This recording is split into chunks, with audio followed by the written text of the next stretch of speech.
Lower 1 Ben Williams here from Old Tin Cup Habitat Restoration Enhancement, and welcome back to Land Management A to Z for whitetails in between. Today we're talking about our letter Y, which is we're going to use yardage.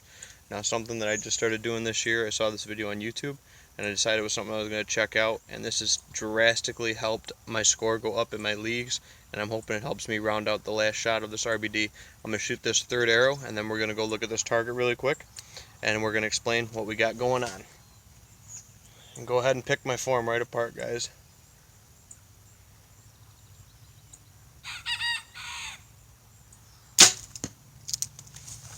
Alright, let's go check out where that last arrow hit. This is my little home archery range here at the homestead. Set the bow down, make sure she don't tip over. So, I can stretch it all the way out here. I can get like 46, 47 yards here, shooting down this little alleyway, which is fine when I got the horses and everything out in pasture 3. So that's good, and I can shoot from the pool, I can shoot in the shade on these hot days, all that good stuff. So what we got here is running one pin, because when I'm shooting a lot of my 3D courses and stuff like that, I don't have a lot of targets under 30 yards. So what I did with this was I shoot a 25, I shoot a 33, and then a 37 yard pin, which also lets me shade a little bit up, a little bit down, and all that good stuff when I'm trying to make my shots count when I'm out there. So what I did was I shot my first arrow at 15 yards, and then I shot my other two respectfully at 25 and then 30.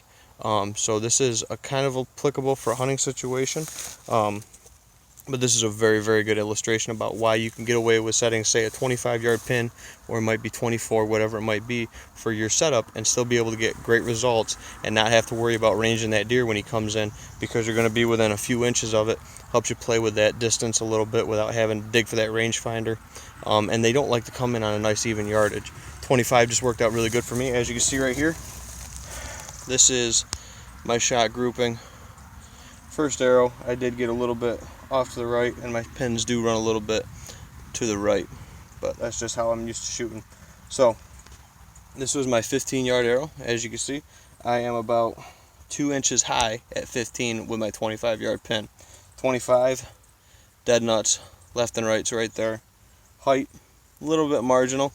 Again, you know, I'm not a great competition shooter or anything like that. And then I shot at 30 yards. And as you can see, again, only about a 2.5 inch drop in that, just outside that 10 circle for the score ring. So that's something I'm going to start doing a little bit more of this year. Instead of shooting and having a real busy sight picture and a sight window with like 5 pins stacked in there like I've done in the past, or getting away from a single pin like I've had in the past, using a yardage marker for that first pin of, say, 25 or somewhere around 24, whatever it might be for your setup. Zero that out and play around with it. This took me a good half hour, 45 minutes the other day to figure out.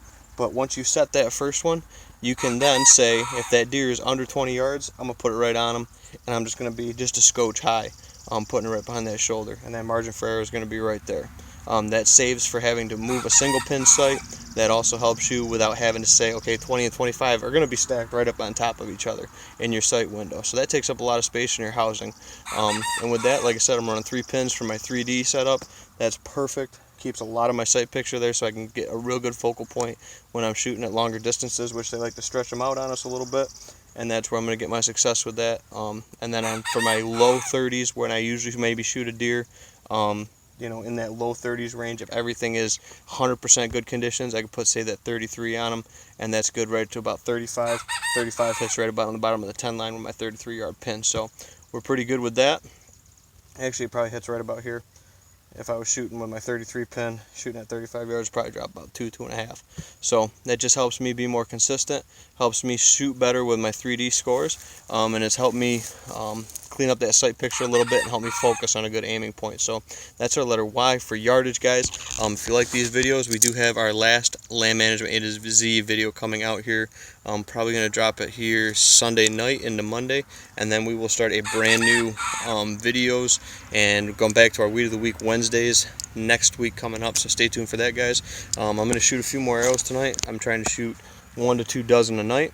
Got to get my chickens in, get a little bit of water in the coop for them tonight, and do the rest of the barnyard chores, whatever it may be. So I'm going to do that, guys, and I'll catch you all next time here in the field. Thanks for tuning in. Again, figure out what works for you. Again, this works for me. We're going to try it this year, but it's helped my 3D score immensely. I was shooting, I shot almost 20 points better with my new setup with cleaning up that sight housing. So it helped me be a more consistent shooter on the 3D course, which is going to translate into better success with that added practice for this fall. So hope you guys like that tip, and I'll catch you next time here in the field. Take care.